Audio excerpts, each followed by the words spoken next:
right, good afternoon, everyone. We're here in Calgary, Alberta. It looks like Hawaii, but it's not. This is actually a backyard in Calgary. My backyard, He's actually. bragging. My sister is here from Victoria. She is a successful real estate agent in Victoria, BC, and she's out visiting. We're hanging out. We thought, we should have a chat about the Victoria and Calgary markets. 100%.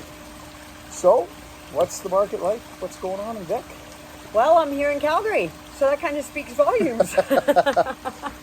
Not as hot as ours. Not as hot as it is in Calgary. We've got a lot of inventory. It is a fantastic time for buyers in Victoria. That's a real plus for sure. We've got double the inventory that we had at this time last year. So come on out to the island, to God's country, and have a look around. So why Victoria? I mean, it remains maybe the best retirement place in Canada. 100%. We talk about why Calgary's market is so hot in a minute here, but why Victoria, this ebb and flow? Is it all interest rate based? I'd say part of it is interest rate. I mean, at the end of the day, we never have a lot of people leaving the island. I mean, why would you? So we have a lot of people downsizing. We still have a lot of people coming to the island. There's a big draw year-round to Vancouver Island. Definitely there's a bit of a pause in the market right now, and I think, interest rates are driving that. It's hard. The price range is considerably higher than it is here in Calgary. Right, like you just listed a property in Bear Mountain, beautiful exclusive Bear Mountain, for what was that? $2,950,000 plus GST. Okay, so $3 million-ish in there. Yeah. And how many square feet's that house? It's 4,344 square feet, and amazing. I mean, Bear Mountain is beautiful. It is a resort community built around the Jack Nicklaus golf course. So, for people that are wanting that lifestyle, it offers unending opportunity, Jaw-dropping. Every time I'm there visiting, I can't believe that you live there on Bear Mountain, first of all. He can't believe his sister lives there. Why not? Freezing it out here for 6 months in the winter. But, it's incredible up there, and I understand why. It totally makes sense that the whole community is newer, very polished. It is kind of the ideal retirement place, right? But 100%. And, I think for people that are looking for that quality of life, Vancouver Island just makes sense for them. I mean, it really offers the best of really everything that there is. We've got the ocean, you've got mountain views, depending on where you're located, outdoor activities almost year-round, golfing definitely 9 months of the year. It's a big draw. And for Bear Mountain, is it accurate to say that I would say the majority of houses, or half at least, have ocean views? Would that be accurate, or no? I don't know. I don't think that it's accurate to say that half would have mountain views, but or ocean views, but certainly the ones at the higher elevations can't speak. Rain fog. The ones at higher elevation, 100% they do. Like the one I've got listed, unbelievably stunning views. So What about here in Calgary? Where are you at? So we're a lower.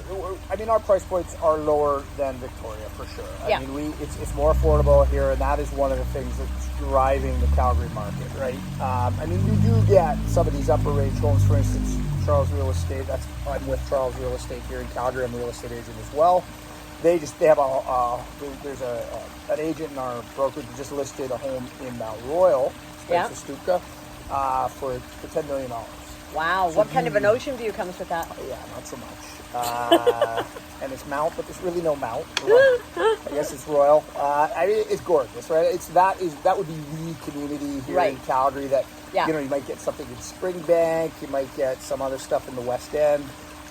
There's a few pockets down at, Elbow Park, but where you're getting up to those multi-million-dollar ranges, and there's a lot more than that. Those are just a few. But those are not the norm. The vast majority of our real estate here is way more affordable than the other major centers in the country. Yeah. Calgary remains hot. We have a major supply problem, particularly at the lower end of the market. And what's happening is the interest rates here have essentially not affected us at all, because post-COVID, people can work from anywhere and they can work from home. Right. So that's what they're doing. They're moving to Calgary. They got Banff and Canmore and the beautiful Rocky Mountains right here. They're chasing affordability. Yeah. So this allows them to live the lifestyle they want, continue to work for whatever company they're working for. Nothing changes. They just have a much more affordable housing. So we in-migration was 100,000 people into Calgary alone. And they're all working towards being in Victoria eventually. That's right. This is the stepping stone goal. Process out west. I mean, well, most of ours are coming, truthfully, from that Greater Toronto area or the Ontario. And we're seeing the same in Victoria. We're getting a lot of Ontario people, and quite honestly, I mean, I think COVID opened the world's eyes to the beauty on Vancouver Island. You know, instead of being in a cement jungle, not able to do anything, you know, they see us walking along the beach and Dallas Road, et cetera, and you know, it doesn't take too much to figure out that, you know, that's beautiful quality of life. And you could argue that, well, you could find it in Vancouver, but Vancouver's in the same boat as Toronto. Right? Really, really high price points. And it's a little tenuous as to whether they're going to maintain that or there's going to be a drop out there in price. Whereas Calgary, the price rise for the foreseeable future, given the massive supply crunch or problem that we have, it probably the next 24 months, there doesn't appear to be any leading indicators to suggest that prices are going to do anything but continue to rise. And I would say that'll hold true in Victoria too. I mean, you know, yes, the interest rates may come down a little bit, but notoriously, if interest rates come down, prices go up. So that's why, you know, for people that are able to jump into the market at the end of the day, just get into the market.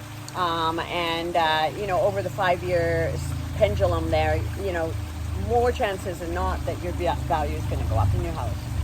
Yeah, are we going to see interest rates ease? Sure we are. They're going to go down. Everybody knows that. Quarter point, half point. Particularly, you know, there's a presidential election cycle, as everyone knows, in the U.S. And it looks like the conservative government will come back in there, and we have potentially a conservative government coming into Canada. That is going to spur on. I mean, first of all, the presidential cycle tends to have a drop in interest rates, short term anyway. Well, sure. And we're looking for that anyway because of where there was such a spike there. So everybody's expecting that. Buyers are waiting on the sidelines, so that's going to add more pressure. 100%. But to your point, I don't know that it makes a lot of sense to wait on the sidelines while prices are rising. Well, you come down 0.25%, but you're paying $50,000 more. You got to weigh it out. End of the day, you know, whatever works for you. Getting into the market all day, every day is probably beats renting. But it's quality of life. Rental is to the point now where people are losing the affordability option there. Right. Yeah. What's it like in Victoria for rent? Same. Yeah, the rental market is super, super tight. It's expensive. And that's why all day, every day, I think that, you know, if we can get people into the market, that's probably best case scenario. I know, you know, as a parent, I want my kids to be able to own a home. And maybe that looks like the parents are going to end up helping to get them into the market initially. But once they're in, you know what, maybe it's a super good option as opposed to renting and going from there. Yeah, I've definitely been fielding calls from clients, from some of the more mature clients, you know, inquiring about their kids and 100%. Where this is going. And I mean, you know, like you, we do have a conflict of interest because, like, get into the market and, like, well, yeah, realtors are going to say buy because that's how they make their money. But truthfully, you know, I give the same advice to brothers, sisters, parents. Right now, it's just before it gets completely unaffordable. If that's an option, then sooner than later is probably better for sure. I agree. Well, thanks for joining us. We're hoping to be able to put this little podcast out maybe once a week. From maybe not here, but we'll use this background. Oh, brother. Bear Mountain can't match this. Oh, yeah. Next one will be out of Bear Mountain. All right. Thanks for joining us. Thanks for joining us. Lucy, I'm Colin. We'll see you next week.